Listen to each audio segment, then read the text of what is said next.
Kun sagantaa raadiyoo daandii haqaati.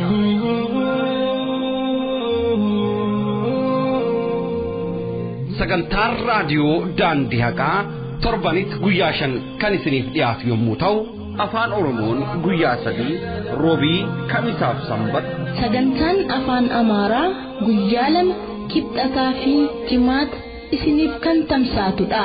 Raadiyoon daandii haqaa sagalee hawaasa musliimaa bal'aati. Kun sagantaa raadiyoo daandii haqaati.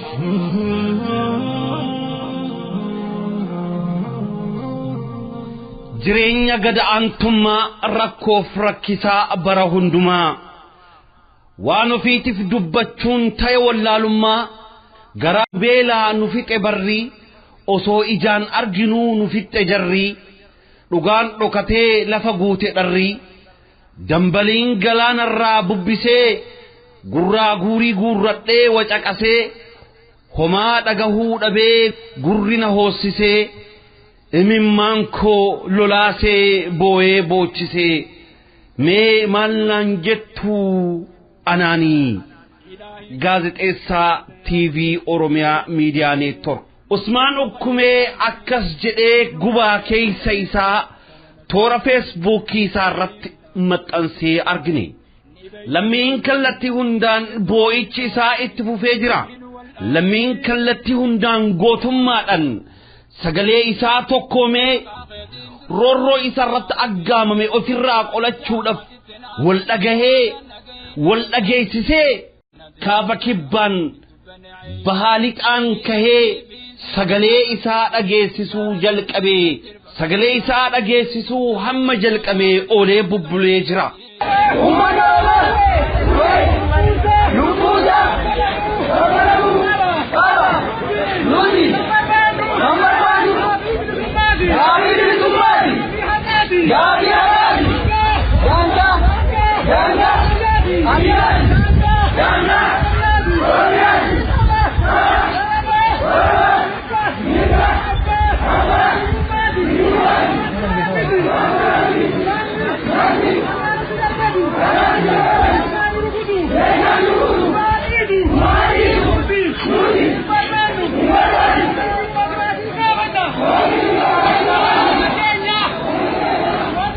Hawaasni kallattii hundaan harrawwan dheeraadhaaf roorroo hedduu baadhataa ture har'a tokkoomee wal dhagahee kallattii hundaan sagalee isaa dhageessisuu itti fufeera.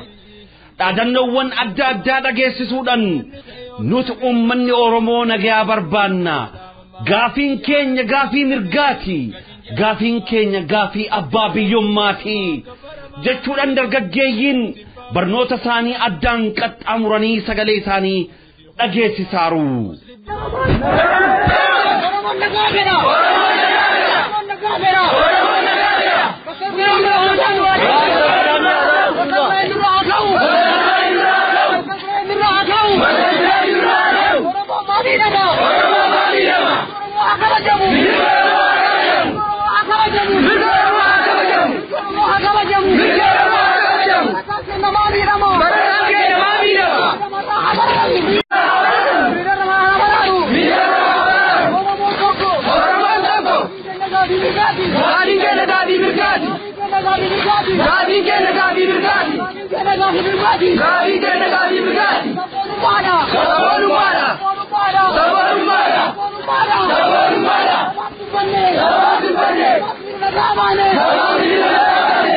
Eyyen siira meeqaa nutti xaxanus kallattii hundaan uummanni dammaqee jira. Maanguddoon dammaqee barattoota gidduu seenuudhaan ergaalee ajaa'ibaa dabarsaa jiru. Anattaan ta'e waan tammanuun jedhan karaa bulchiinsaatiin informationii maddee wayii kan nageenye aannuti biraas hin ba'a. Kanarratti walumaanii irratti qindeessinee irratti dhufnee deebiisinii kennina jedhan malee wanti hamaa waan hin jirreef yeroo fudhannee bullee yeroodhaan saatii keenya qabannee akkuma ammaatti otoo katamaan rabbashine otoo mirga nama tokkoo hin tuqne otoo qabeenyaa nama tokkoo hin tuqne namun kamu mirga isaa eegaa seenaan kun isinaa gaafatu namni tokko nu keessa seenee kaayyoo biraa nurratti geessisuudhaaf ummataaf nagaadhaan biyya biraatti murri keenya waan baay'ee dhaga biyya biraatti iji keenyaaf waan baay'ee arga nuti kana irratti aanan keenya nagaan bahee nagaan galuun nagaadhaan mirga isaa ibsatee galuun amma tokko seenaa gaarii waan ta'eef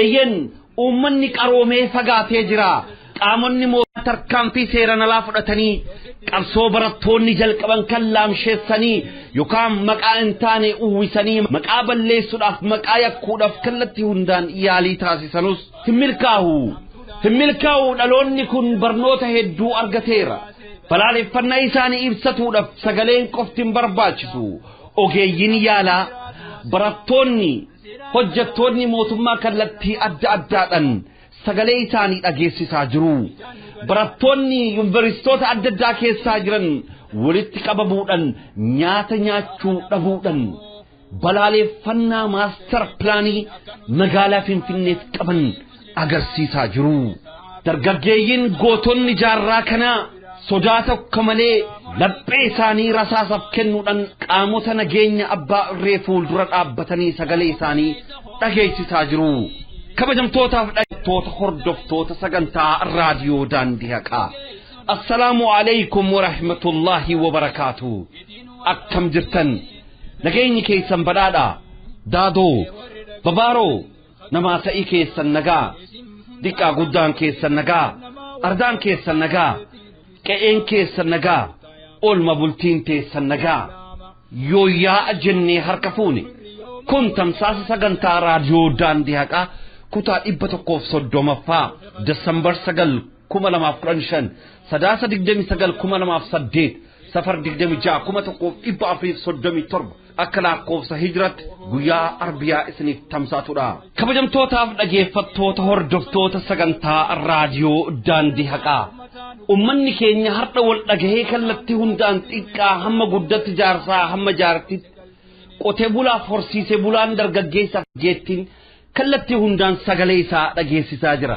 sagalee isaa kan dhageessisu karaa nagaan qofaadha karaa nagaadhaan gaafii mirgaa gaafataa jira mootummaan abbaa irree immoo gaafii mirgaa inni karaa nagaan gaafatuuf deebiin inni kennaa jiru rasaasadha uleedha ajjeechadha hidhaadha kun furmaata gonkumaa hin ta'u eeyyen kun furmaata gonkumaa hin ta'u tarkaanfiin seeran alaa barattoota fi hawaasa keenya gubbatti fudhatamaa jiru furmaatan ta'u furmaata kan ta'uu danda'u gaafii barattoonni kaasaniif deebii ga'aaf gaafii hawaasni kaasaniif deebii ga'a gaafii barattoonni lakkoofsaan 80 hamma 90 itti dhumaniif deebii ga'a qofa kennuunidha sochii kana kan dhaabuu hin danda'amu sochii kana uleen hin dhaabu sochii kana ajjeechaan hin dhaabu sochii kana humnalleen dhaabuu hin danda'u kabajamtootaaf dhaggeeffattoota hordoftoota keenya eeyyen dhimmi lammii keenyaa nu ilaallata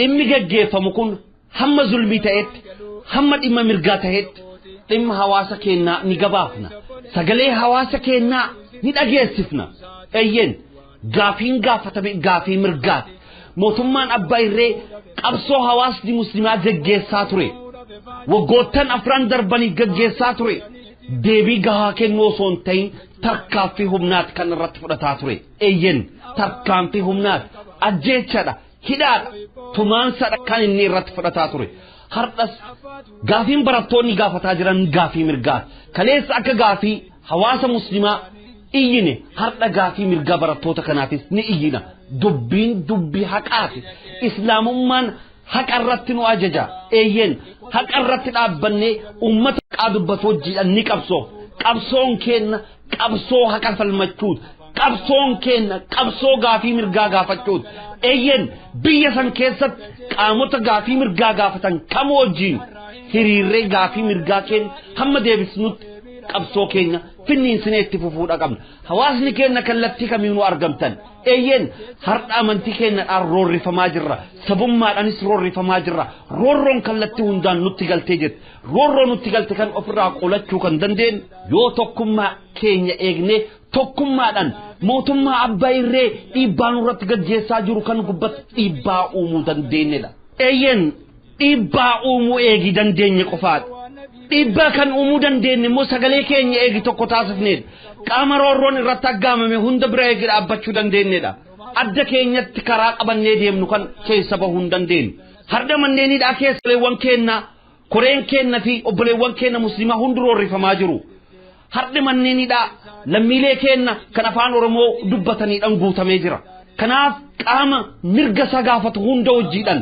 dhaabbannee falmachuudha qabna mootummaan kun adda nu babbaasee kaan amantiidhaan kaan sabaadhaan kallattii hundaan faffacaasee nu miidhaa jira gaafii keenya deebisuu dadhabee kunoo koree keenya nurraa roorrisaa jira masjiida keenya nurraa saamaa jira obboleewwan keenya nurraa ajjeesaa jira eeyyen kanaaf ummanni tokkummaa qabu waan tokkummaan qabu argata tokkummaa kan qabu immoo kan argatu injifannoodha garaagarummaa gidduu keenya keessatti jiran beektonni keenya ulamaa'onni keenya walitti dhiyeenya uumuudhaan qaama dhimmi ilaallatu hunda wajjin dubbachuudha danda'uu qaban sagantaawwan keenya guyyaa har'aa keessatti oduuwwan biyyi keenya keessa oolte maal fakkaata kan jedhuu fi akkasumas qophii qalamaa ni qabna keessummaa keenya dhimma maaster pilaanii kana irratti ilaalchisee kanaan dura bara 2004tti yuunivarsiitii Finfinnee keessatti sochii barattoonni gaggeessan keessatti kan turanii fi kutaa hooggansallee keessa kan turan shoora guddaa kan taphataa turanii fi yeroo ammaa kanatti biyya Suudiinitti kan argaman obbo Jeelaan Qaasiim guyyaa har'aa keessummaa keenyatti sagantaawwan guyyaa har'aa kan qindeessee isiniif gaggeessu an obboleessi keessan Hamzaa Booranaati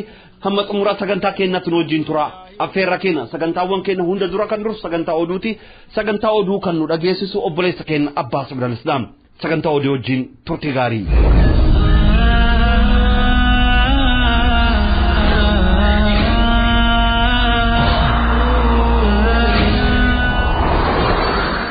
بسم الله الرحمن الرحيم السلام عليكم ورحمة الله وبركاته dhaggeeffattoota keenya oduuwwan guyyaa har'aaf qabnu isin dhageessisna kan isin dhageessisu an obboleessa keessan Abbaas Ibn Islaam hangafoota oduu mormiin maastarii magaalaa Finfinnee naannoo Oromiyaa godinaalee adda addaa keessatti cimee adeemsifamaa jira musliimoonni mana hidhaa Shawaaroobiitti hidhamanii argaman maaf salaatu jechuun kan dhiibban irratti raawwatamaa jiru ta'uu ibsame musliimoonni galmee Eliyaas Kadiriin himataman mana murtii osoo hin dhiyaatin muddee 18tti beellamaman magaalaa Harbuutti sababa hin beekamneen dargaggoonni musliimaa 5 hidhamuu isaanii gabaafame amma oduu bal'inaan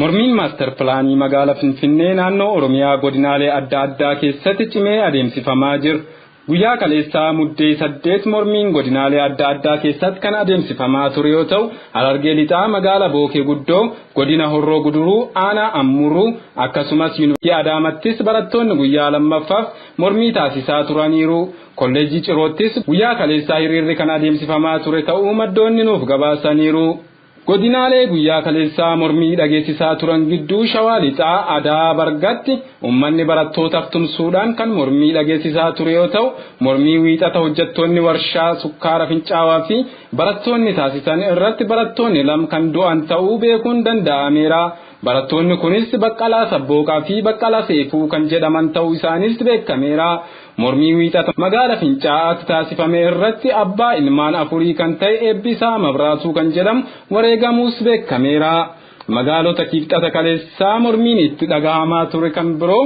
Shawaa Kibba lixaa aanaa Illuu magaalaa Asgorii magaalaa Ejjerree aanaa Hidhaabuu Abbootee godina Salaalee mormii barattoota yuunivarsiitii Rift Vaalii Damee Shaashamee mormii Oromoota Olaankoomii Shawaa dhihaa muddee 8 2015 wallisooti barattoonni yuunivarsiitii warra qophaa'inaa fi sadarkaa lammaffaa waliin ta'uun mormii gaggeessaa kan turan yoo ta'u barattoonni 10 hidhamuu isaanii beekameera ummanni magaalaa Geedoo aanaa Calliyyaa guyyaa kaleessaa hiriira mormii taasisaniiru ummanni magaalaa Geedoo aanaa Calliyyaa hiriira guyyaa kaleessaa eega gaggeessan booda walgahuun marii taasisaniiru Yuunivarsiitii Wallaggaatti barattoonni walga'ii bulchiinsi yuunivarsiitichaa waame dhiitanii ba'uu isaaniis ibsameera.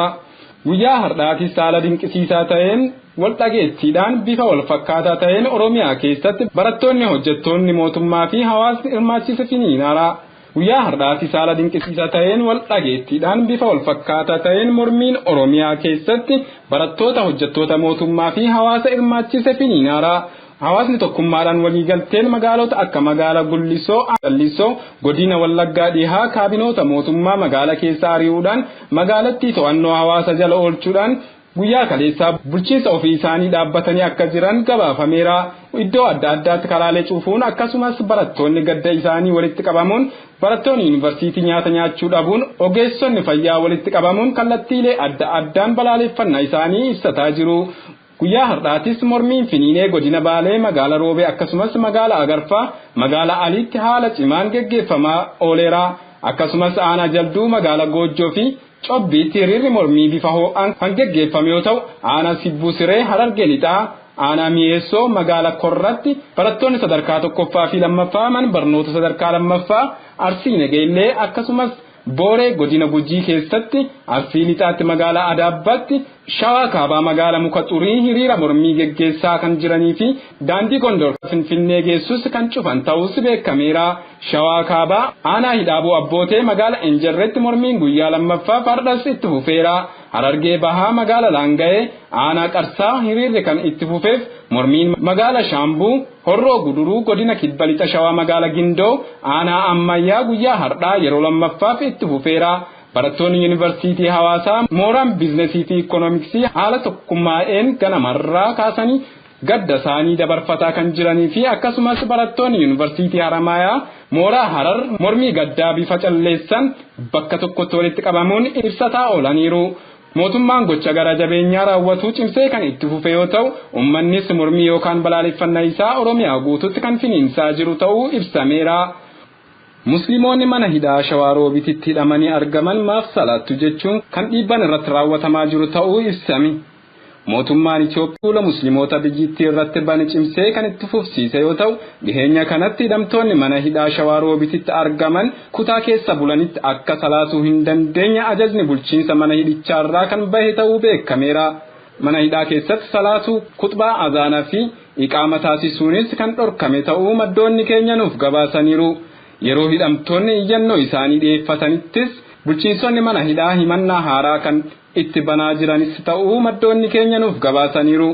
Obboleessi Hasan Daawud jedhamu kan salaat osoo salaattuu argamtee jirta jechuudhaan jeequmsa kaasuuf kakkaastee jirta jechuudhaan himannaan dabalataa kan itti banamee fi obboleessi Muhammad Abdii jedhamus osoo salaataa jiru argame jechuudhaan miila fi harki kan hidhamee jiru ta'uu maddoonni nuuf gabaasaniiru. Maanguddoowwan musliimaa mana hidhaatti argaman irratti salaata dhorkuudhaan gochi seeraan alaa bulchiinsa mana hidhaatiin kan raawwatamaa jiru ta'uu beekuun danda'ameera. Musliimoonni galmee Eliyaas Kadiriin himataman mana murtii osoo hin dhiyaatiin muddee 18f beellamaman.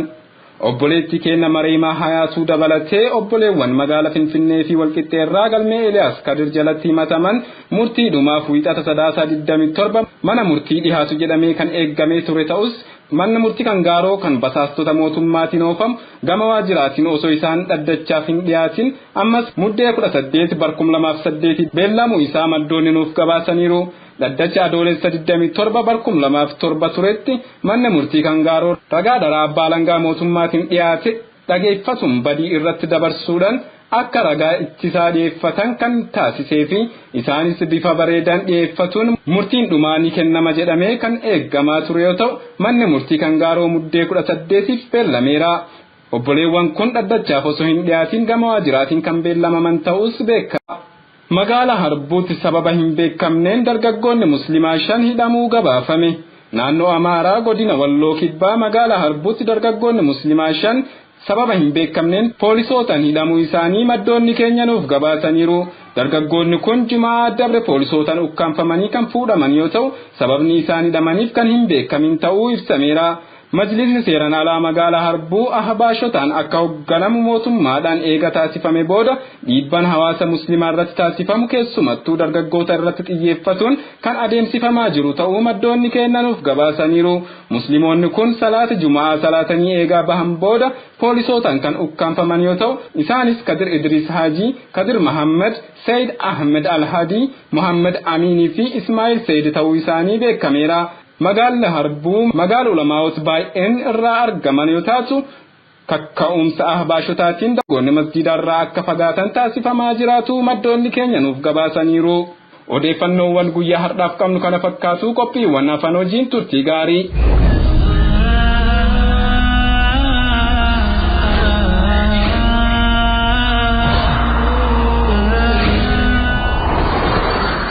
kabajamtootaaf dhaggeeffattoota hordoftoota keenya obboleessa keenya Abbaas Ibn Islaam oduu nuuf dhiyeessee jazaahumullahu khairan. Akkuma beekamu dhiyeenya kanatti Desembar yookaan muddee 2015 irraa jalqabee barattoonni hamma 10 dhaqqaban ajjeefamaniiru. Sochii kana keessatti barattoonni ajjeefaman tokkoffaa Gazzaany Oliiqaa Yuunivarsiitii Haramayaa dhalataa Horoo Guduruu Wallaggaa, akkasumas lammaffaa Guutuu Abarraa Dheeressaa barataa kutaa 12ffaa mana barumsaa Caaliyaa Gulisoo Wallaggaa Dhihaarraa, sadaffaa Karraasa Caalaa Wallaggaa Dhihaa magaalaa Gulisoo, afuraffaa Dabalaa Tafaaroobii magaalaa Sheerraa hidhamaa siyaasaa kan ture, shanaffaa Dejene Sarbeessaa barataa kutaa 10ffaa magaalaa Baantuurraa godina Kibba Lixaa Shawaa magaalaa Tolee, ja'affaa Miftaah Junayd Bushraa barataa mana barumsaa sadarkaa lammaffaa Harargee Bahaa Baddannoo magaalaa Furdaarraa, torbaffaa Muraad Abdi Ibrahim barataa kutaa 9ffaa Baatee Haromayaarraa, saddeetaffaa Baqqala Seifuu barataa kutaa 11ffaa Daansee Maariyaamirraa, saglaffaa Baqqala Sabbooqaa Hundaa barataa kutaa 12ffaa Incinniirraa Mugarraa, 10ffaa Eebbisaa Mabraatuu Guutaa hojjetaa warshaa sukkaaraa Fincaa Horoo Guduruu Fincaarraa.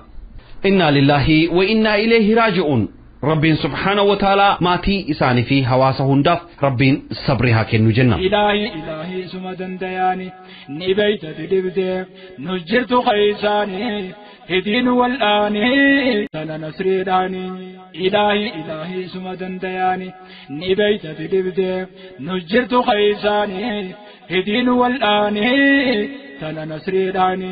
Dhaggeeffattootaaf kabajamtoota hordoftoota keenya. Qophii qalamaa diraamaa imaltoota lameen mata duree jedhuun dhiyaataa jirtu keessatti Abdurra'uuf diraamaa kutaa 8ffaa keessatti toobatee jira. Toobaa kana gubbatti Abdurra'uuf ni sabatamoo bakka isaatti deebi'a. Namni tokko toobate yoo jedhame maasiyaa sanirraa guutumaa guututti dhaabbachuu Abdurra'uuf toobaa sanirratti ni sabatamoo bakka isaa durii sanitti deebi'a. Diraamaan imaltoota lameen kutaan 9ffaa kanaaf deebii qaba.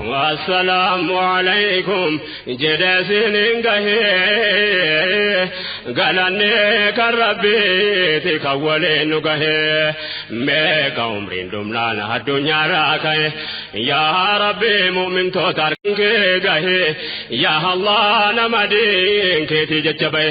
Qophii qalamaa birri wanni rabbiin uume qalama ableen qalamaattis qalama. Dhugaa qalamaan deeggarree dhara qalamaan mormina kurtiin qalamaa torbaanitti al tokko isiniif dhiyaatti qabxiilee adda addaa of keessatti hammatti diraamaa walaloo asoosama walumaa galattuu hogbaruudhaan haasofnaa toltuu wal ajajnee hamtuurraa wal dhowwina kaayyoon keenya barsiisaa buhaarsaas barsiisu marti keenya reediyoo daandii haqaa haa caqasu. Imaltoota nu marti lubbuu maaliif dagatii. Imaltoota lameen rabbumaatu uumeen kaayyoon uumeefis quraanaan nuuf himee isa tokkichomsuu taqwaasaa nuuf dhaamee adaaf nu uumee isa tokkichomsuu taqwaasaa nuuf dhaamee ibaadaaf nu uumee. Imaltoota lameen Drama radio barreessaaf qopheessaa Mujaahidiin Haroo gulaalaaf qindeessaan Abdul Khair taatonni garee Ahlul Khairii ispoonsarri keenya hawwitoota Nasrii. Imaltoota lameen rabbumaatu uumeen kaayyoon uumeefis quraanaan nuuf himee isa tokkichomsuu taqwaasaa nuuf dhaamee ibadat nu umi isatoki tonso takwasanu dami ibadat nu umi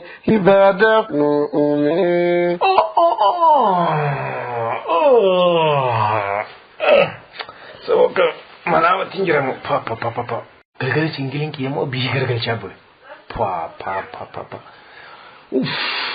amma classic rani cena barana sanifo intransin fura sorry mal waya min cena min cena bodis sila salate gandi se deika saa mal amatamek amato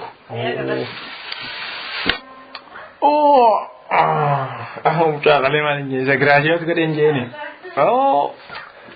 bakka amma tana booda deemus waa takka waan hin jiru asumatti bakka shaawara seenitumaan ni azaan sila azaanii naafi miti bakka shaawara seenitumaan gattaa'ee barcaa kiyya afu baga kana boo okay bilbilee kiyya kana saayilantiin godhamu akkami jaajirraa isni bilbilan bakkumarraan bilbilee yoo qaban no namaan kanaa bilbilu laalufu cufuun qabu cufamu qabu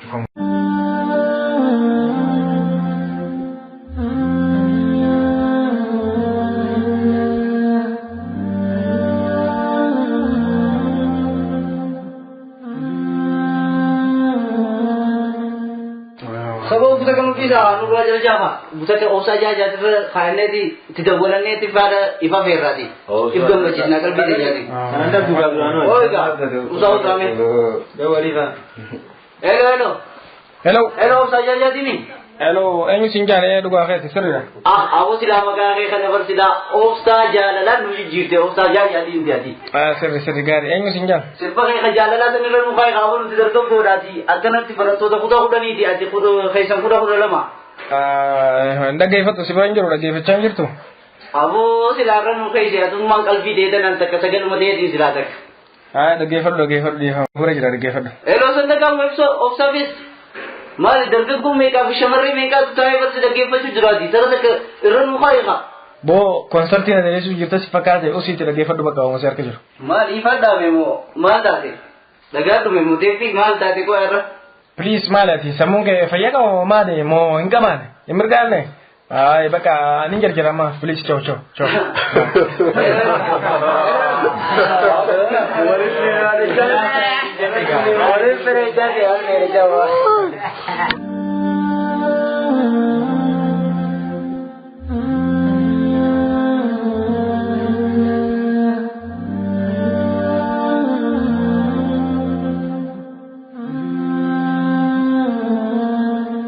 Oh, hello. Awak kami ni mana? Nagami, fayyada. Naga onu majra kana tikisho simbaratin dabar sorbane. Saruma abu baka ala dabar cha wajiga kameta. Okay, ganduma soke sani me gande kaisan. Unda afu baka ugara chige sifin bilbila. Okay. Baka ma cikin ga baka. Nai dana ayye. Okay, ciao. Bye.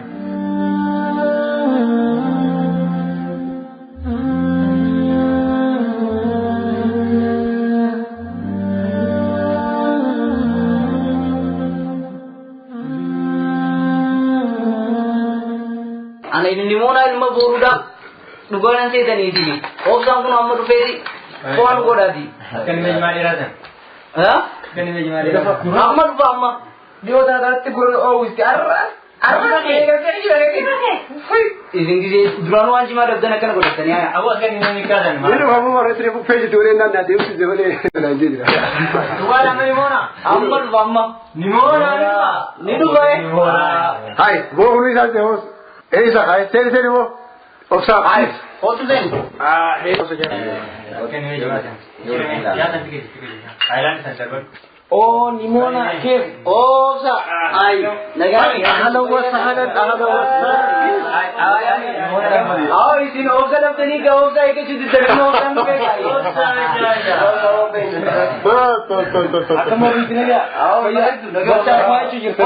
nu osoo takka keessatti jiru shaayii walii wata kanaa takkitti jaalatama. Kanammaa kanarra dhisigaa tiktookii afaan kaa'ina. maal jechuun sirba jaalalaa jechuun yaa waraanu. Wata karri nuuf dura wata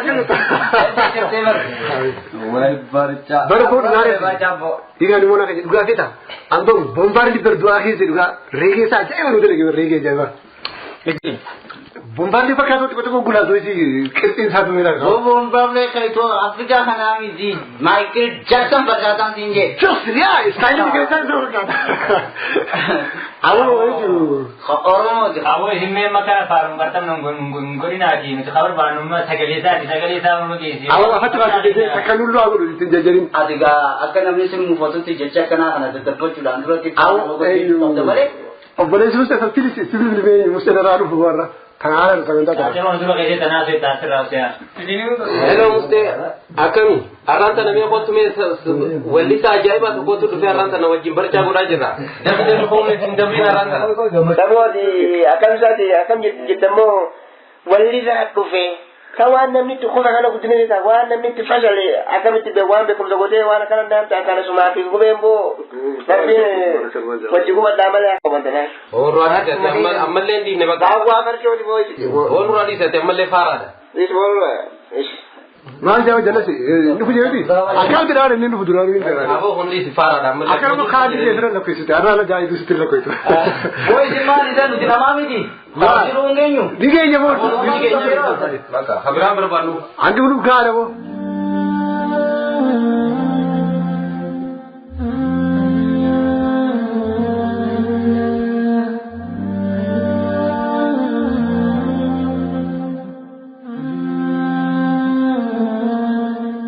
ربين اتقلكين وهبريتشو ربي ورا توبة قل كل توبة ترى ربنا أتاسسو أبلي كين ياك أبيك ألمانو في كوبيسن جزاهم الله خيرا كبجن توتا فورد توتا كينا أكما سين سكينا قبت بيك سفنه سغنتا كينا ويار ناكيست كيسما سني كبنا كيسمان كينا وقوتا بركما لما فافوريت برتا يونيفرسيتي Finfinnee kan ture sochii barattoonni bara 2004 gaggeessaa turan keessaa qooda kan fudhataa ture obbo Jeelan Qaasim adeemsa amma deemuu fi adeemsa kaleessa deemamaa ture maal fakkaata sochiin hawaasni gaggeessaa jiru kun akkamiidhaan bifa qindaa'aa ta'een itti fufuu danda'a muuxannoo kaleessa qabdan irraati barattoota ergaan isin dabarsitan maalidha akkasumas hawaasa keenya diiyaaspooraatti argamuuf ergaan dabarsitan maalidha sochii barattoonni gaggeessaa jiran kan qaamonni tokko tokko bifa sodaan ilaalu kun akkamiin ibsama kan jedhu gaafiif deebii wajjin taasifnee jirra turtiin keessan nufaan haa ta'u kabajaan mummaa dabnee barumsa dhoowwamnee biyya ari'amnee walleen balleessinee mirga keenya gaafannee duuba tanaan maal jennaa namaa gallaalamnee. بسم الله والصلاة والسلام على رسول الله صلى الله عليه وسلم كبجمتوتا فدقيف فتوتا هردفتوتا سقنتا راديو دان ديهاقا أكوا بيكمو دهينا كانت تربيكنا في تربي واندبران كان كيسة بيتين كينا غاقا أما قد كيسة جرتي براتوني فيها واسني ورمو كالتي هندان بهودان ماستر بلاني مقالة فنفني في نانا ورميا جيشودان موتمان قبار راقدي كرور فتي هواسا الرتفودف sochii taasisaa jiru kan balaaleffannaan guddaa isa dhaqqabaara akkasumas waggaa darbellee barattoonni lubbuun barattoota keenyaa ijoolleen Oromoo lakkoofsaan 78 dhaqqaban akka du'an torbaan kanas gabaasaa turre duraanis gabaasaa turre ammas barattoonni hamma ammatti lakkoofsaan 5 dhaqqaban akka du'an akka lubbuun isaanii galaafatame gabaafamaa jira kallattii hundaan balaaleffannaan kun cimee itti fufee balaaleffannaan barattootaan jalqabe hawaasallee dabalatee godina takkarraa godina biratti kibbaa bahatti lixaa dhihaatti lixaatii bahatti ce'aa jira kaaba kibbatti akkasumatti fullaa'aa jira jiddugaleessa Oromiyaa bakka hedduu dhaqqabaa jira qabsoon finniinaa jirtu kun akkamitti itti fufuu qabdi qabsoon barattoota bifa qindaa'een haala akkamiin itti deemuu qabdi dhimmi kun beektonni akkamitti ilaalu maanguddoonni akkamitti ilaalu abbootiin biyyaa akkamitti ilaalaa jiru sagantaawwan keenya darban keessatti beektotas dhiheessinee dubbisaa turree jirra sagantaa keenya guyyaa har'aattis keessummaa isiniif qabannee dhiyaannee jirra السلام عليكم ورحمة الله وبركاته. والسلام ورحمة الله وبركاته. أكم نجاجر تاني؟ نجاجر رجرتو. الحمد لله رب العالمين بقى جراتت. قال ربي رفاد. أنا ألفو. لقى نجاح نيدا. tole hayya inshallah dhaggeeffattoonni keenya nu hordofaa jiran keessummaan keenya eenyu akka sonuu ibsitan gabaabsitanii jalqabarratti. Bareeda ani maqaan kiyya Jeelaan Qaasim jedhama. Ammaaf kan jiraadhu biyya Sweden keessa jira. Dhalootaan nama Baaleeti. Eega biyyaa bahee gara waggaa 12tiif deema jechuudha. Amma bara 2004 keessa yeroo akkuma ammaa kana rakkoon guddaan waa Finfinneetiif wal qabate irratti yeroo sana barataa yuunivarsiitii Finfinneen ture haala saniin biyyaa bahee bara 2004 keessa rakkoo Finfinnee wal qabateen akkuma ammaa kana jechuudha. Barattoota nama 350 ol ta'an wajjin hidhamnee barumsarraa ari'amnee kun biyyaa bahee kun biyyatti rasaasaan du'es ni jira. Yeroo sanaanis carraa argadhee karaa biyya Suudaan seenee achirraan biyya Masrii Ijipti seenee achirraan immoo bara biyya Sweden dhufe jechuudha. Tole kanaaf obbo Jeelaan Qaasim baarakallahu fiikum kumuloo kennan sagantaa keenya irratti argamtanii haala kanaan dura keessa dabarsitan muuxannoo qabdan wajjiidhaan haala amma deemaa jiru kan irraati hubannoo hawaasa keenyaaf akkasumas uummata keenya biyya keessa jiru waan inni itti jiru hundaan deeggarsaan cinaa jiraachuu keessan argisiisuu wajjiin sagantaa raadiyoo daandii haqaa irratti nuuf dhiyaachuu keessaniif hedduu isin galatoomfanna. Isinis warri raadiyoo daandii haqaa hojii guddaa dalagaa jirtanii odeeffannoo addunyaan itti hajamtu yeroo ammaa kanatti waan biyyi keenya Oromoon ilmoon Oromoo rakkoo biyya keessa deemaa jirtu wal dhageessuu fi kaala jiru dhageessistanii kaala jiru odeeffannoo alaallee rakkoon warri biyya alaa jiru hawwii biyya keenyaaf qabnu odeeffannoo biyyaan ga'uu keessaniif dalagaan keessan jabduudha ulfaadha asirratti naaf feeruu keessanii sigaasa qabdus ni jedha. Tole galatooma inshallah gama gaafiiwwan keenya jalqabaa irraa kaafnee meetti akkuma kanaan dura akkuma amma nu ibsaa jirtanutti isin sochii barattoota keessatti illee muuxannoo hedduu qabdanii yeroo yuunivarsiitii Finfinneetti turtan sochiin barattoota yeroo hedduu kanaan dura illee kahee jira sochiin barattoota bara 1960 keessatti illee gaggeeffamaa ka turetu jira. Saniin booda sochiin barattoota yeroo hedduu deddeebi'aa kahaa ture. Sochiin barattoota ni kahaa ni dhaama. Sochiin barattoota ni kahaa ni dhaama. Mee sochiiwwan barattoota kanaan duraa gaggeeffamaa ture yeroo isan turtanitti akkasumas waggaa darbellee sochiin barattoota bakka muraasa ta'etti kahee lubbuun barattoota hedduu galaafatamee jira. Sochiin barattoota amma jalqabanii fi sochiin barattoota duraan ture garaagarummaan isaanii maalidha wanta kanarraati osoo jalqabne gama gaafiiwwan maaster pilaanitti osoo hin darbiniin dura. Yaadni keessan yaada bareedaadha. Gaafiin kuni gaafii seenaa hedduu nama yaadachiisu seenaa baroota waggaa 40 waggaa 50 duraarraa yoo kaafnee ilaallee haalli sochii hawaasni Oromoo keessa ture keessattuu barataan Oromoo keessa ture jajjaboo ture. Yeroo sanatti akkuma kana dhiibbaan adda addaa kan hawaasa Oromoo irra ga'u saamichi lafaa saamichi qabeenyaa ajjeechaan biyyarraa ari'amuun hammaatee yeroo turetti haala sanii wal qabatee waan sana dura dhaabbachuu fi falmuu irraa kan ka'e barattoonni socho'aa turanii. Haalli kun baroota Haayile Sillaasee keessa waan ture seenaan ni yaadataa. San duras uummanni Oromoo akkuma kana bakka bakkatti iyyannoo godhaa ture socho'aa ture mirga ofii falmachaa ture. Haalli sun osoo dhaabbatin barataan Oromoo osoo yeroo tokko harka kennin sagalee isaa osoo gadi hin qabin jechuudha. Mirga isaa falmachuu itti fufee baroota dargii keessas rakkoon adda addaa akkuma kanatti barataa Oromoo irratti dhiibbaan godhamaa barattoonnis akkasumatti dhiyeessaa turan jechuudha. Deemee yeroo ani sirriitti keessatti illee hirmaadhee koree keessas yeroo an ture koree barattootaa keessa yeroo ani barataa yuunivarsiitii Finfinnee ture jechuudha. Barri kuni bara 2004 jechuudha. Yeroon sun haalli rakkoo sun itti uumamtee rakkoo Finfinnee amma deemu kanaan wal qabata. Haalli kuni mootummaan amma biyya qabatee biyya bulchu kuni mootummaa humnaan biyya saamu qotee bulaa Oromoo lafarraa buqqisu waan ta'eef yeroo sanas 2004 keessa Finfinnee irraa akka godaanan opiniyootti dirqamni kennamee sochii kana mootummaa yeroo san ture kan Junaddin Saaddotiin hoogganamu bara Adaamaatti godhana jennaan barattoonnis daldalaan qotee bulaan osoo nafin hundi Oromoon biyya kaabaa kibba baadiyyaa waan san dura dhaabbannee falmaa turre. Haala sanii wal qabatee barattoota yuunivarsiitii Finfinnee yeroo san jirru nama 350 ol mootummaan tarkaanfii irratti fudhatee yuunivarsiitiin Finfinnee barumsarraa dhaabe. Haalli kuni barataan Oromoo yeroo hundatti barata sadarkaa yuunivarsiitii sadarkaa guddaa gahee barumsarraa ari'amuun seenaa ta'ee itti ufee irra gahee jechuudha. Waggaa dabre waan ta'e yaadannaa akkuma kana falmiirratti ijoolleen wareegamanii 78 lakkoofsaan ta'u wareegamanii arras kun haga ammaatti sa'aatii ammaa kanatti nama 8 gahee jira namni ajjeefamu jechuudha. Falmiin hin dhaabbatu gaafii barataan Oromoo kaasu qotee bulaan Oromoo kaasu ka daldalaan Oromoo kaasu waan rasaasaan of duuba deebisuu hin jechuudha. Haqa uummataa gaafii uummataa karaa seera ta'een deebii itti kennuun barbaachisaadha yaada jedhuun qaba jechuudha. Jazakumullahu khairan haqiqatan dhugumatti akkuma san ibsitan kana gaafiiwwan uummanni keenya kaasan gaafiiwwan barattoonni kaasan humna waraanaadhaan yookaan qawween deebisuun akka hin danda'amne yeroo hedduu ilaalamaa ture. Mumkin yeroo tokko dhahanii laaffisuu yookaan qabbaneessuun danda'amu ni ta'a malee wanta san guutumaa guututti awwaalanii bira darbuun hin danda'amu. Kana waan jaarrawwan darban kana keessatti illee hubataa turreedha uummanni keenya illee waan irraa quba qabu barattoonni illee sochii keessa turan isinillee akka gaariitti quba qabdan. Mee amma gama dhimma maaster pilaanii kanatti deebina.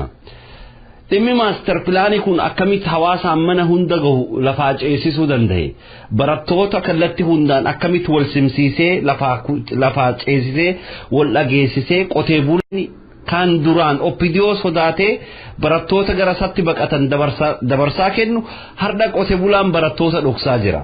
Qotee bulaan Baaleetti qotee bulaan Hararitti qotee bulaan Amboo keessatti barattoota dhoksaa jira.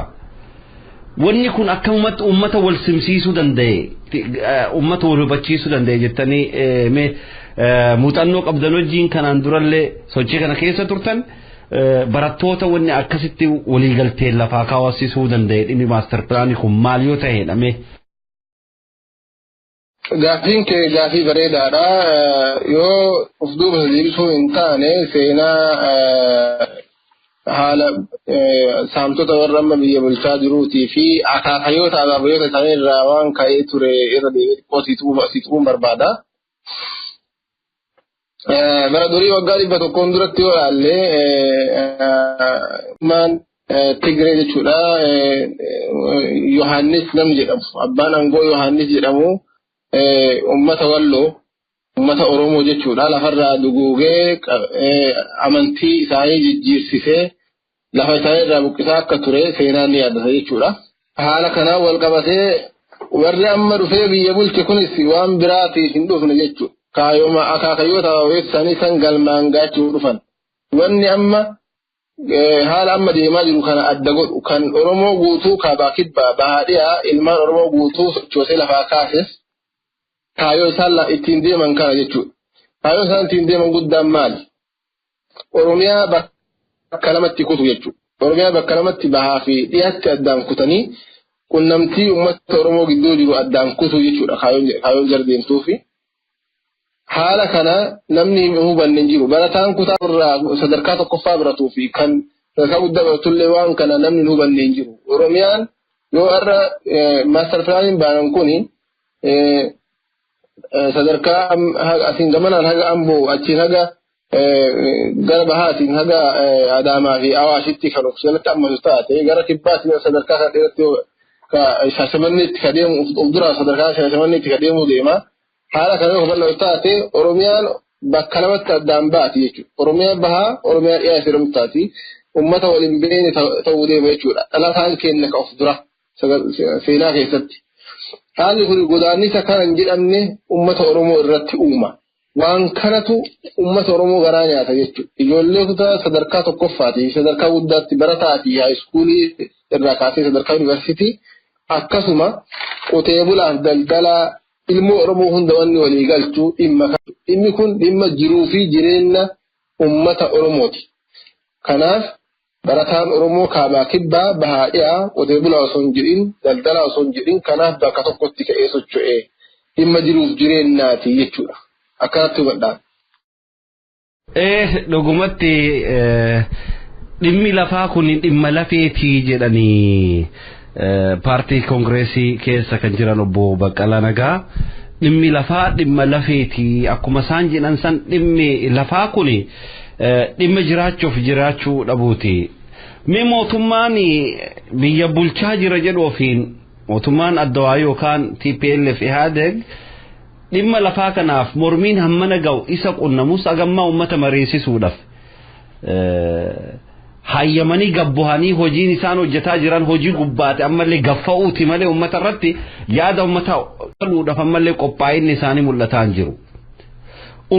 Uummata bal'aa kan sadarkaa kana ka isaan tuffachiise maalidha uummata kan oppidiyootu yookaan dhaadiyootu tuffachiise jettammoo humna isaan amma harkaa qaban kanatti akka uummata kana tuffatan isaan taasise jettanii addan. Waa gama sadii ilaaluu dandeenya jechuudha dhimma kana.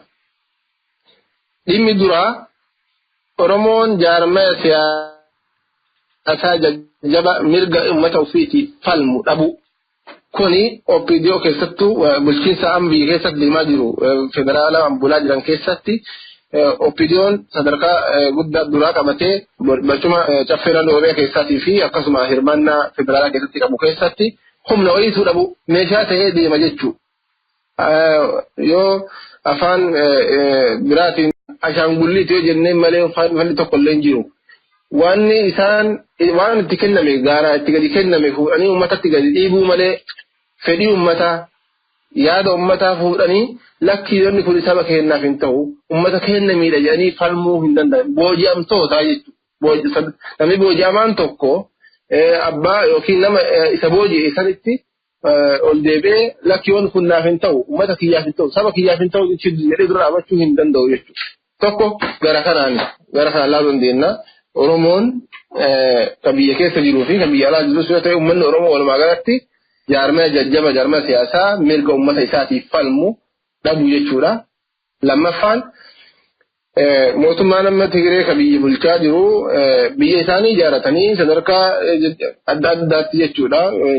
Qabeenyaanis of ijaaranii qabeenya isaanii lafa uummanni Oromoo hiyyoomee irratti beela'aa jiru kana isaan biyyoota adda addaatti hirmaatanii irraa maallaqaan sooromuu barbaadu jechuudha. Qabeenya irratti horachuu barbaadu. Qabeenyaanis waggaa 25 guutuu qabeenya biyya sanaa dhuunfatanii ikonomii biyya sanaa dhuunfatanii ittiin sooromanii sadarkaa gurguddaa gahanii har'a investara ta'anii uummata Oromoo lafarraa buqqisuu barbaadu. Qabeenyaanis namni isaanis dorgomuu jiru ta'u lammaffaadha jechuudha. Gara sadaffaan humna waraanaatii fi humna nageenyaa kan poolisaa of harkaa qabu bosona keessaa ittiin dhufanii akkuma bosona keessaa dhufan sanitti maqaan federaalaa waa fakkaatu malee har'as taanaan hooggana damee nageenyaa kan intelligence jedhanii fi kan waraanaas kan to'atee harkaa qabu mootummaa Tigireeti. Kanaaf wanni Oromoon itti oppidiyoos ta'e qaamonni biraa isaan sodaatanii irraa fedhii ummataatiin alatti hin deemnu jedhanii irraa sodaatanii dhaabatanii fiiyyuu jechuudha. Humna waraanaa harkaa qabu, qawwee harkaa qabu, abbaa barbaadanii hidhuu, oppidiyoo masanuu oppidiyoo bulchan kana warra waliin bulchan kana yeroo isaan fi'anii biyyaa ari'antu jira. Arabiyyuun Saaddoo waggaa kudha dura ana biyyaa ari'ee har'a ofii ta'e innis baqataa ta'ee akka baqataa anaa gadii ta'ee maqaan isaa xuraa'ee biyya hambaa keessatti dhokatee ta'a jechuudha. Bonus akkuma kana warri oppidiyoo keessa jiran oppidiyoon dhaaba uummata Oromootiif bakka hin buune mirga uummata Oromoo falmuu hin dandeenye ta'uu isii tokkoffaa qabeenya irra of ijaaranii 25 guutuu daldala biyya alaatiif biyya keessaattis of ijaaranii uummata Oromoo gara ikoonomiitiin hiyyoomsuu sadaffaan immoo humna waraanaatii fi qawweetti amananii sagalee uummataa tuffachuu irraa madda gama sadiin kanarraa waan madda natti fakkaata jechuudha. Haalli isaan itti deebii uummataa kennuu didanii humnaan namarratti gadhii kun gama sadiin kanarraa duuqanatti fakkaata. Tole obbo Jeelaan barakallahu fiik haqiqatan wo akkasitti xiinxalanii ilaalan dubbii amma qabxiiwwan sadaan kana keessaa alawan bahanatti hin fakkaatu tuffiin isaan hawaasa kanaaf akkasitti calaqqisanii akkasitti abdii guutuudhaan abbootii taayitaa raadiyoo keessa jirtu abaaraa cunqursaa barbaadan akka isaan biyya alatti hin baane paaspoorta irraa fuudhaa hidhaa uguraa akka kalatti hedduudhaan isaan irratti dhiibban gaggeeffamu ka keessan ummanni hin argine osoo jiru garuu dirreetti illee bahanii tuffii isaaniif qaban argisiisaa jiran. Tole ummanni keenya gaaga'ama kana hunda keessa jira. Rakkinna kallattii hedduun ummanni keenya hamma hidhaa ummata Oromoon guutamee manni hidhaa afaan Oromoo dubbate jedhamutti cunqursi amman hin jedhamne irratti gaggeeffamaa jira. Barataan sochii gaggeessu keessattuu sochii gaggeessu keessatti adda durummaan barataadha. Sochii barattoonni gaggeessan keessatti hawaasni illee amma itti hirmaataa ka jiru. Isin kanaan dura sochii barattoota keessa turtan. Haalli isan sochii ittiin gaggeessaa turtan sun bifa qindaa'an ture. Amiira qabdanii yookaan hoggansa san ajaju qabdanii amma fakkeenya yeroo ammaa kanatti haala gaggeeffamaa jiru yoo ilaalle barattoonni yuunivarsiitii Amboo yoo kahan hardha eegi kahan bormoo Amboon eegi callise borirraa kaasee immoo Haramayaa irratti iyyaansa dhageen. Haramayaan immoo eegi rukutamee addaan baheen booda ammallee bakka biratti iyyaansa dhageenna bulee horaa gubbatti. Barattoonni illee akkas har'a sulultaa irratti sochiin eegi jiraate bor sulultaan jiru bor gara Caancootti tarkaanfata gama Wallaggatti tarkaanfata achi Hararitti tarkaanfata. Sochiin kaleessa akkas isaan humnaan cabsaa turan sochiin barattoota bifa qindaa'aa ta'een gaggeeffame akka bakka argitee milkaa'aa tokko dhaqqabu. Gaafii isa dhiigni barattoota keenya akkasumatti bilaasha jigee kaafu osoo hin tahin nulleen kaboonnee har'a akkasitti dubbannee boonnee gallo osoo hin tahin bifa qindaa'ee takkaan bakkaan ga'uudhaaf galmaan ga'uudhaaf hoggansi jiraachuun irratti akkamitti ilaaltan isinis sochii gaggeessaa turtan sun keessatti hoggansa qabdammoo akkasumatti barattoonni fedhii isaaniin kaanii waan isaanitti dhagahame sagalee isaanii ibsatanii saniin boodeegi tarkaanfii irratti fudhatame gara manatti ka deebi'anii galanuudha. Sochiin kun immoo ka gaggeeffamaa jiru bifa qindaa'ee ta'een akkamiin yoo gaggeeffame jettanii yaada keessan kennitan. Gaafii bareedaadha. Dursa osoo deebii hin kennin duratti yaada dura na gaafatte tuffiin maalirraa madda seeruu sanii irratti yaada xiqqoo dabaluun barbaada. Dhugumatti jaarmaya siyaasaa, jaarmaya jajjabaa Oppidiyoo tuffii Oppidiyoo irraa kan ka'e, jaarmaya siyaasaa jajjabaa dhabuu uummata Oromoo irraa kan ka'e waan uummanni hin jaalanne, waan uummanni hin feene, waan uummata Oromoo lafarraa buqqisu humnaan namarra kaa'aa jiran jechuudha. Haalli kun yeroo 2014 keessa waggaa gaafa barattoonni hiriira ba'anii yoo xiqqaate namni 78 olitti dhume abbaan isaa hayyee fuulduratti ba'ee itti gabbaraa jedhee irratti hokkolaa ture jechuudha Oppidiyoo irratti. Kuni maal agarsiisa? Harka isaaniitii alatti hin jirtu jechuudha. Oppidiyoon mirga uummata Oromoo falmachuuf dandeettii illee hin qabdu, gahumsa illee hin qabdu jechuudha. Walgahii walitti qabanii Shaashamanneetti uummata walitti qabee Oppidiyoo hoggana giddu galeessa Oppidiyoo walitti qabee sagabbataan namni tokko dura dhaabatu hojiitti hiikna. Namni waan kana dura dhaabate likkinas gabbaalle jedhee afaan bahee tuffii uummata Oromoo. Kuni tuffii Oppidiyoo qofa osoo hin taane tuffii uummata Oromooti jechuudha. Haalli kun waan itti amanan waan harkaa qabna jedhanii amanan waraanaa fi qawwee humna jabeeffatanii fi qabeenyaanis uummata Oromoo warra hiyyoomee beelaan yoo xiqqaate miliyoona bara 2016 jalqabatti uummata miliyoona 15tu beela'uuf deema jedhanii gabaasa adda addaa argaa jirra jechuudha. Haga ammaatti namni beela Oromiyaa guutuu wal ga'e kasakka uummanni Oromoo ofirraa hafee hambaa kennu har'a beelee harka mootummaa eeggataa jira jechuudha.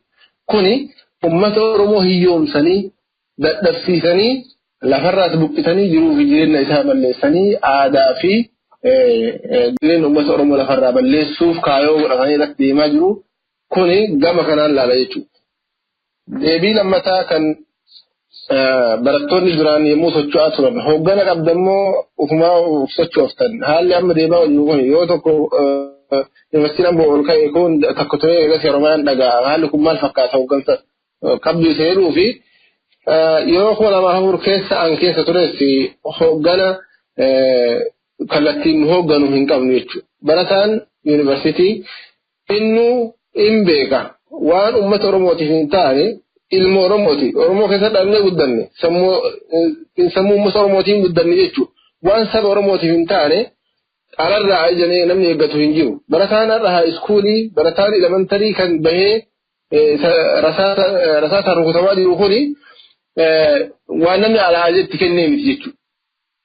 Barataan ilmi Oromoo waan Oromoof hin taane waan fuulduree uummata Oromoo irratti gaaga'ama guddaa fidu addaan qoodamuu lafaa bahaa fidhiyatti Oromoo addaan bahu booda uummanni Oromoo wal wallaalee afaan akka ta'u gochuu kaayoo isaan deeman kana waan namni alaa namatti kennu miti. Yeroo 2004 keessallee yeroo opiidiyoonii caffeen naannoo Oromiyaa godaanaa jennaan godaanan lafti tun Finfinneen handhuura uummata Oromooti jennee baadiyyaa akaabaa fi barataan guutuun socho'ee falmaa ture jechuudha. Waggaa maccaaftuu lamaatiif haa ta'u yeroo sanatti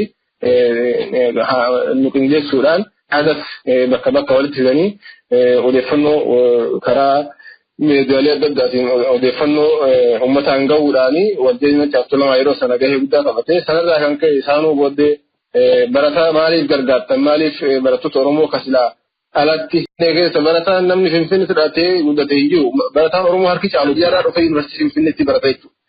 Egaa isaan dallaa mattaawaqaan dura guuranii alatti gannoo ari'an eessa haareen barataan eessa haa bulu. Kanaaf waldaan maccaaftuu lamaa waajjira isaa keessa qubsiisee gargaarsa uummata Oromoo irraa biyya adda addaatirraa walitti qabee nyaataaf dhugaatii bakka bultii nu godhee yeroo haga haala abbootii kennaa fi maatii kennaa wal qunnamnutti nu jiraachisaa ture jechuudha. Maaliif barataa Oromoo bulchitan jechuudhaan waldaa maccaaftuu lamaa jaarmaa isaallee cufanii hooggantoota isaallee hidhan jechuu yeroo san keessa jechuudha.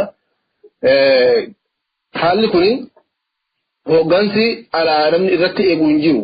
Mirga uummata Oromoo haqa uummata Oromoo kan miidhamaa jiru kabadaa jiru badii uummata Oromoo irratti aggaamamaa jiru barataan sadarkaa tokkoffaatii fi sadarkaa yuunivarsiitiitti illee kuni dhiiga Oromooti namni lafee Oromooti malatee guddate waan Oromoof ta'u waan alaa itti eeguu hin jiru qindoominni bakkarraa bakkatti odeeffannoo tokko dhaga'ee walii dabarsuun akka ammaa kanatti yeroo sana muuxannoon hin turre odeeffannoo akka sooshaal miidiyaa feesbuukii fi waan adda kun hin turre odeeffannuma yaadaan yookaan imeelii namni walii dabarsuun bakka bakkatti hiriirri godhamaa ture jechuudha. Haala ammaa kun waan duraa sana irra baay'ee jabaadha. Sadarkaan irra OMN ijaaramee sadarkaan odeeffannoo itti walii dabarsan sadarkaa kallattiidhaan odeeffannoo biyya deemaa jiru waan amma deemaa jiru ammatti karaa feesbuukiitiin namni odeeffannoo walii kennu kun haala ammaa keessatti duraanii keessan turre kanaafi waan alaa itti eeguumi dirqamni alaa namarratti kenname hin jiru jechuudha. Barataan Oromoo irra rasaasatti of kennaa jiru kun irraa ka'ee of kennaa waan jiruuf jireenya uummata Oromoo irratti aggaamatu. Waan alaa itti eeganii miti hooggansa itti alaa irratti eegan hin jiru jechuuf hin jedhe.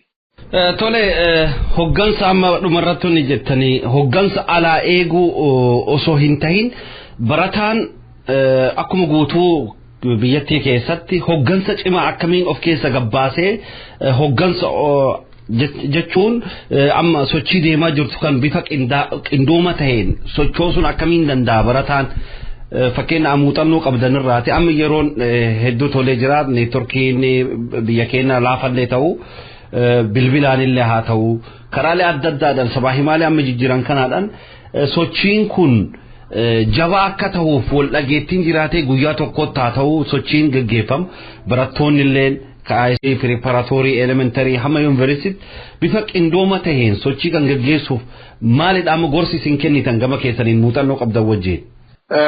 Barataan Oromoo sochiin yeroo ammaa kana godhaa jiru sochii lubbuu fi uummata Oromootiif wareeguuti. Namni lubbuu fi hawaasa ofiitiif kennu saba ofiitiif kennuu caalaa wanni qaaliin hin jiru jechuudha. Waan kana haala qindaawaa ta'ee fi haala of durattis tarkaanfii kana caalu itti tarkaanfachuu danda'u wajjin gochuudhaafi barataan biyya hundarra jiru odeeffannoo waliif dabarsuun baay'ee murteessaadha. Yeroo ammaa kana wanni murteessaan odeeffannoo dafanii bakka tokkotti waan deemaa jiruu fi haala deemaa jiru gama biraa gama adda addaa baharraa dhiyatti qunnamsiisu dhiyaarraa kaabarraa gara kibbaatti odeeffannoo walii dabarsuun yeroo ammaatti hedduu murteessaadha. Sochii amma deemaa jiru kanas bu'aa qabeessa taasisa jedheen amana jechuudha. Wanni guddaan odeeffannoo seentara tokko itti argitee namni yaada walii kennu haalli biyya keenya ulfaataadha. Mootummaan sochii nama hundaan to'ataa yoo imeeliidhaan karaa adda addaatiin to'achuun hin jira. Harka qabu waan hunda harkaa qaban jechuudha. Telekominikeeshinii harka isaanii jira. Odeeffannoo adda addaa waan namni dabarsu barataa walii dabarsu to'achuun hin jira. Haala danda'ame hundaan eenyummaa ofii bakka jiran keessattuu GPS'dhaan akka qunnamtuu akka hin goone of eeggatanii odeeffannoo yuunivarsiitii Jimmaa irratti argame yuunivarsiitii gara Wallaggaatti, Haroomayaatti, Amboo fi Finfinneettis walii dabarsanii bakka tokkotti haala amma deemaa jiru kanaan socho'uun qabsoo uummata Oromoo tarkaanfii dheeraa of duratti tarkaanfachiisa isa jedhu abdii qaba jechuudha. Tole barakallahu fiikum kumuloo keeran amma haqiqatan eegi sochiin kun akkas tahee sochiin kun kan gaggeeffamaa jiru biyya Oromiyaa keessattidha. Ardi Oromiyaa keessattidha. Dhimmi gaggeeffamaa jiruufillee mirguma uummata kana kabajsiisuufidha. Lafa uummata kana kabajsiisuufidha. Finfinnee uummata Oromoo dhiibdee uummata Oromoo hiyyoomsitee ofii isii guddattu hin barbaannudha. Yoo guddinni barbaachisellee wajjin guddanna. Malee master planning isa nurratti faatan hin jiru jechuudhaan lubbuun barattoota hedduu gaaga'amaa jira. Akkuma beekamu biyya Oromoo kana keessatti lammiin yookaan ammoo gosni hin jiraanne hin jiru. Amaara, Tigree, Silxee, Guraagee, Walaytaa, Kambaataa, Sinaashaa kan hin jirre hin jiru. Affaar, Somaalee hunduu Oromiyaa kana keessatti hin jiraata. Oromiyaan faayidaa isiin qabdu lafa ishee irraa lammiin sani hunduu irraa fayyadamaa ta'ee jira. Bakka kanatti namni Oromoo akkuma beekamu Oromoon tokko Tigraay dhaqee hin jiraatuun beekama. Oromoon tokko Amaara keessa dhaqee hin jiraatuun beekama. Biyya ofirraa bahee hin deemu Oromoon lafni isaatu isaa gahaadha achuma gubbaa jira. Uummanni isa wajjin jiraatu kun sochii amma barattoonni gaggeessaa jiran kan uummanni gosa hedduu ka olla isaa isa marsee biyya isaa keessatti dhalatee guddatee isa wajjin jiraataa jiru kun qabsoo amma uummanni Oromoo barattoota gaggeessaa jiran kun ka isa wajjin jiraatu miti ka isa wajjin fagoo jirullee ka biyya alaa diaspora jiru ka saba biraallee sochii uummata keenya kan bifa sodaadhaan ka ilaalutti jira. Ka shakkiin ilaalutti jira. Uummanni Oromoo aadaa isaanillee haa ta'uu kanaan dura seenaa isa keessattillee uummata isa keessa jiraatu yeroon inni ajjeesee yeroon inni saamee akka seenattillee wanni nu quba qabu hin jiru. Uummanni kun maaliif sochii barattoonni gaggeessan kan yeroo isaan qoodhanii boo'anuufillee argaa hin jirru gara sabaa himaa adda addaanillee kanaan dura yoo waggaa darbee ilaaltan taate wanni akkasii sun mul'atee gaafiiwwan adda kaasisee ture. Maaliif jettanii amantan qabsoon keenya kun uummata biraaf sodaa akka hin taane qabsoon barattoonni gaggeessaa jiran gaafii mirgaa gaafii ilma namoomaa akka ta'e ibsuudhaaf nullee irraa maaltu eeggama barattootallee irraa maaltu eeggama uummata san nu hordofaa jiru ka saba biraa nu wajjin jiraataa jiru irraa maaltu eeggama jettanii addan. Jalqabatti wanni hubatamuu qabu gaafiin barattoota Oromoo gaafii abbaa biyyummaati malee gaafii sabaaf sablammoo biratti dhiibbaa godhuufi miti.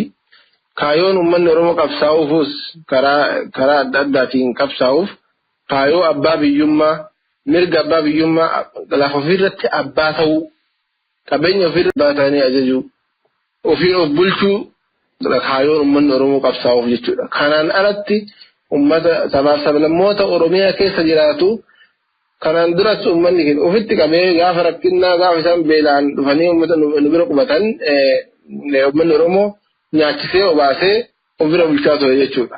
Har'as sabaaf sablammoonni biyya adda addaa kan Guraagee, Tigree, Amaaraa fi eenyuyyuu Oromiyaa keessa qubatanii ittiin daldalatanii qotatanii akkuma uummata qabee jiru uummata Oromootii olitti jiraataa jiran jechuudha.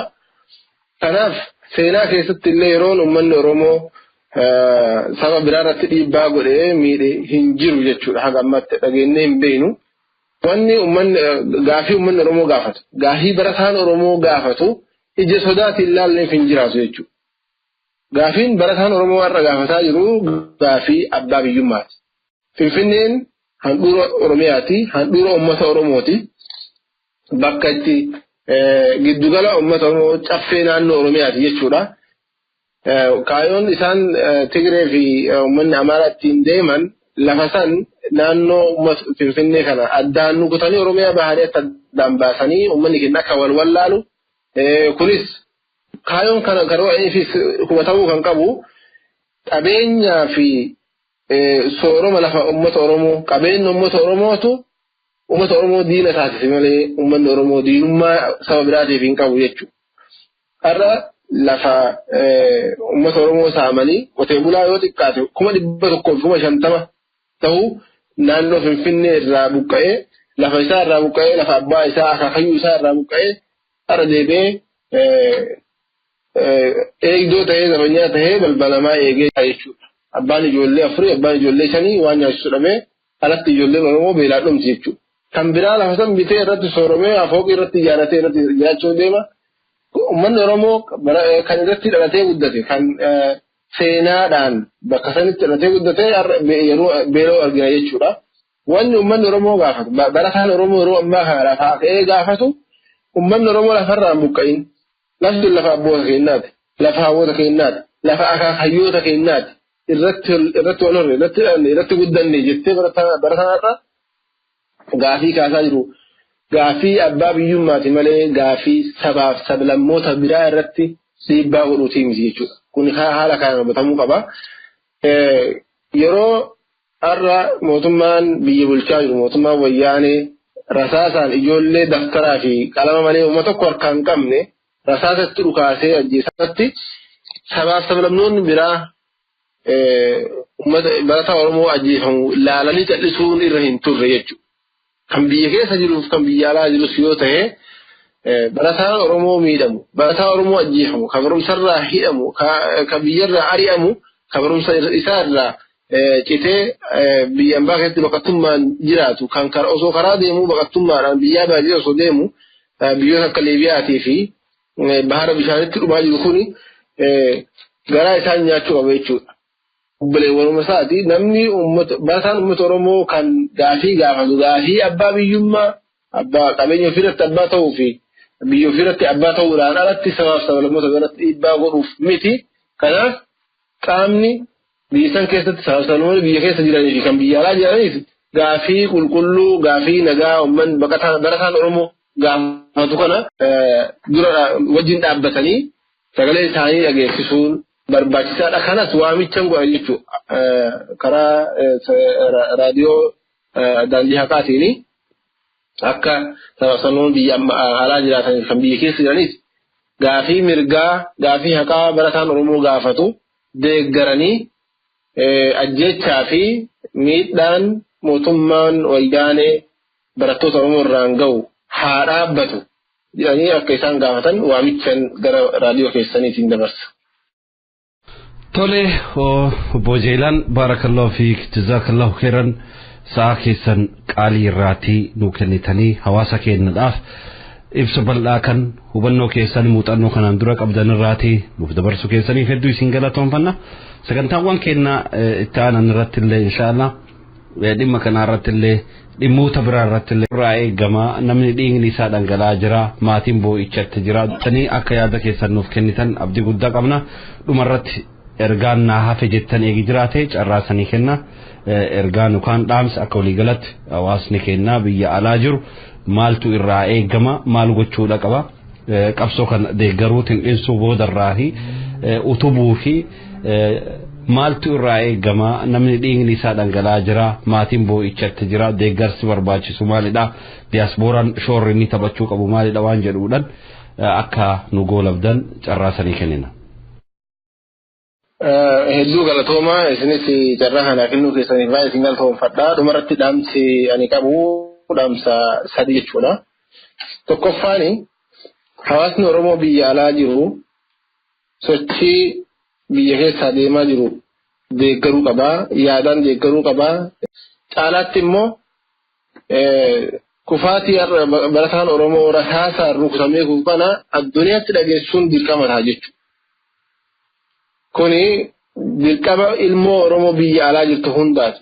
ilma Oromoo qofa osoo hin taane namni dhiigni lammummaa isa quuqu tokko kamiyyuu barataa rasaasaan ajjeefamu harka qullaa osoo jiru rasaasaan gaafii mirgaa kaasuu qofaaf ajjeefamu warri itti dhagahamu hundi waliin dhaabbatee gaafii barataa Oromoo deeggaruu qabaa sagalee barataa Oromoo jaarmoota biyya alaa jiran mootummoota biyya alaati maallaqaan mootummaa Itoophiyaa tumsanii rasaasa kennanii fi akka inni barattoota ajjeesu gochaa jiru kana irratti dhiibbaa godhuun baay'ee barbaachisaadha jedhuu qaba. Lammaffaan jaarmolee siyaasaa uummata Oromoo biyya alaatiifin dhaamsa qaba. Inni kunis yeroon kun yeroo itti afaan tokkoon yaada tokkoon sagalee tokkoon mirga ofii falmatanii malee yeroo itti kaayoo siyaasaa xixiqqoo irratti wal dhabanii miti aangoo xixiqqoo irratti wal dhabanii miti. Kanaaf jaarmoleen siyaasaa biyya alaa jiran kan Oromootaan hundi isaanii bakka tokkotti deebi'anii akka isaan mirga uummata Oromootiif falman yaamicha kiyya dhiyeessaa fi inni sadaffaan odeeffannoo haala amma biyya keessaa deemaa jiru hundinuu argaa jirra. Kan du'aa jiru barataadha. Ka bahaa, ka kibbaa, ka dhiyaa, ka lixaa osoo hin jenne hundinuu Oromoon lafaa ka'ee barataan Oromoo lafaa ka'ee socho'ee mirga ofii gaafachuu irratti miidhamee dhumaa jira. Dhimmi kuni dhimma sanyii barataa Oromoo sanyii Oromoo dugugguu jechuudha. Kuni mootummaan biyya jiru mootummaa wayyaanee har'a humnaan biyya qabatee jiru kuni akka crime against humanity himatamee dhiibbaan irratti godhamu ilmi Oromoo biyya alaa jiru jiraataan diaspora jiru hundi isaa biyya jiru hundatti hiriira bahuudhaan sagalee barataa Oromootiif ta'uu qaba. Mootummoota biyya alaa irratti mootummoota gamtoomanii irratti sagalee dhageessuudhaan akka mootummoonni biyya alaa kuni mootummaa wayyaanee irratti dhiibbaa godhan akka gaafatan karaa keessaniin dhaamsa dabarfadhaa. Naafeeruu keessaniif baay'ee galatoomaa isiniin jedha. Isinilleen akkuma durallee jennee yeroo keessan nuuf kennitanii nu wajjin turuu keessaniif hedduu isin galatoomfannaa baarakallaahu fiikum turtii waliin dabarsineedhaan nus akkaan gammachuu qabna hawaasa keenyalleen ergaawwan gurguddaa akka irraa argate abdii guutuu qabna yeroo biraa deebinee wal argina baarakallaahu fiikum wassalaamu alaikum warahmatullahi wabarakatuh. Waalaikum assalaam warahmatullahi wabarakatuh fayyaa ta'aa ulfaadhaa. Dalagaa gaarii dalagaa jirtanii raadiyoon daandii haqaa hojii guddaa hojjetaa jira jabaadhaa isiniin jedha. Hayyee horaa bulaa wayyuma. Hayyee ragaatti salaamu alaikum. Waalaikum salaam. Kabajaa namummaa dabnee barumsa dhoowwamnee biyya ari'amnee walleen balleessinee mirga keenya gaafannee. Duuba tanaan maal jennaa namaa gallaalamnee kabajaa namummaa dabnee barumsa dhoowwamnee biyya ari'amnee walleen balleessinee mirga keenya gaafannee duuba tanaan maal jennaa namaa gallaalamnee. Wayyaanee maraattee ummatatti kaatee kabajaa ulfina hawaasaa salphiftee. Wayyaanee maraattee ummatatti kaatee kabajaa ulfina hawaasaa salphiftee.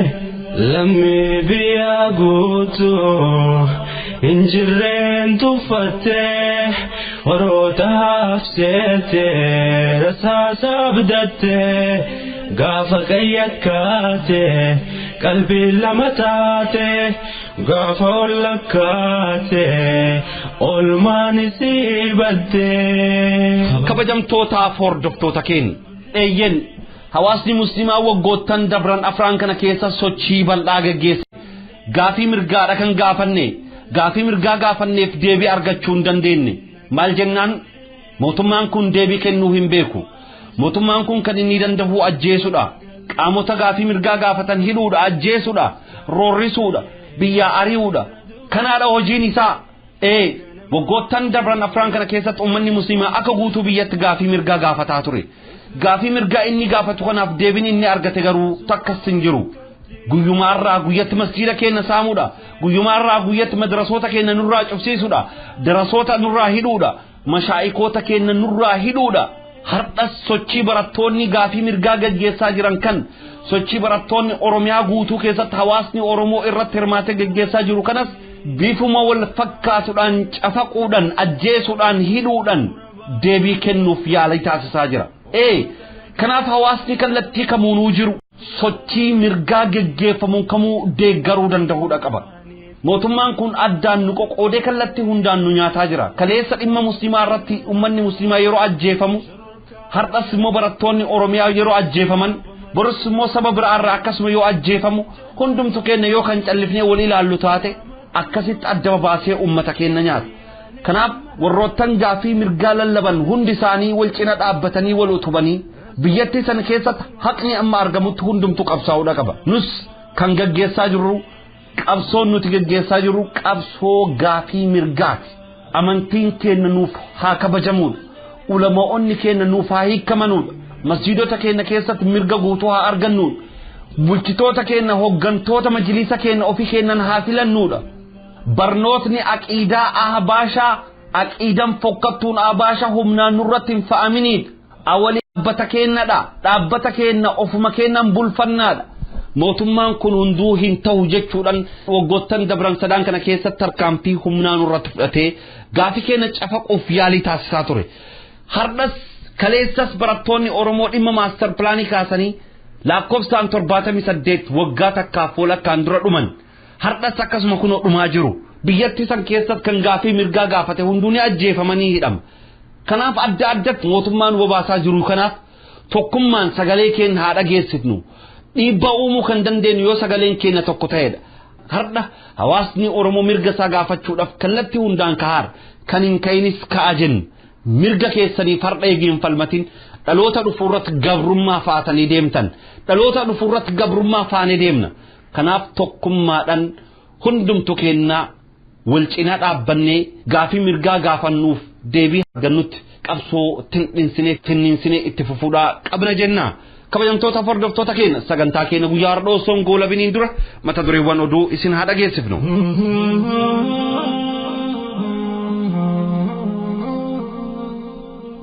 Mormiin maaster pilaanii magaalaa Finfinnee naannoo Oromiyaa godinaalee adda addaa keessatti cimee adeemsifamaa jira. Musliimoonni mana hidhaa Shawaaroobiititti hidhamanii argaman maaf salaatu jechuun kan dhiibban irratti raawwatamaa jiru ta'uu ibsame. Musliimoonni galmee Eliyaas Kadiriin himataman mana murtii osoo hin dhiyaatin muddee 18tiif beellamaman. Magaalaa Harbuutti sababa hin beekamneen dargaggoonni musliimaa 5 hidhamuu isaanii gabaafame.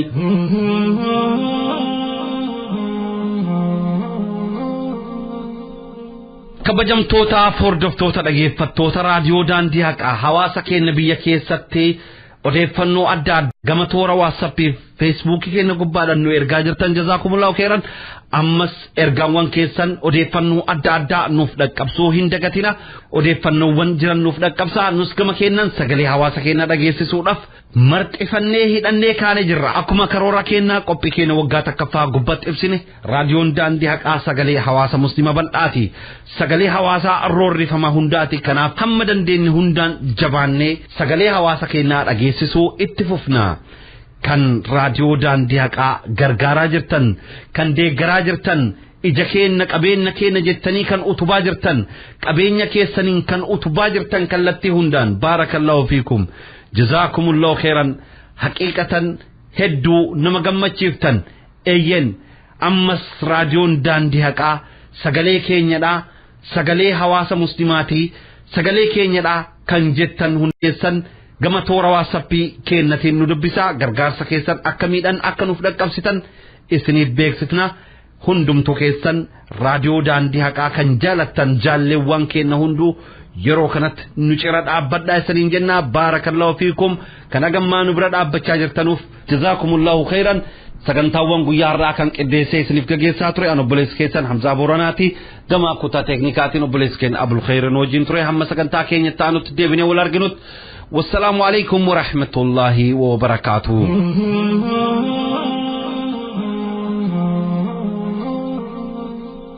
الله ربي يا جبا قبل قمنوه سكبا قوة في قدرة لقمنوه سكبا قوة في قدرة لقمنوه سكبا ندبني نراك سوى ندبان الله ربي يا جبا جبين قمنوه سكبا قوة في قدرة لقمنوه سكبا نور الدبني نور كازوان نور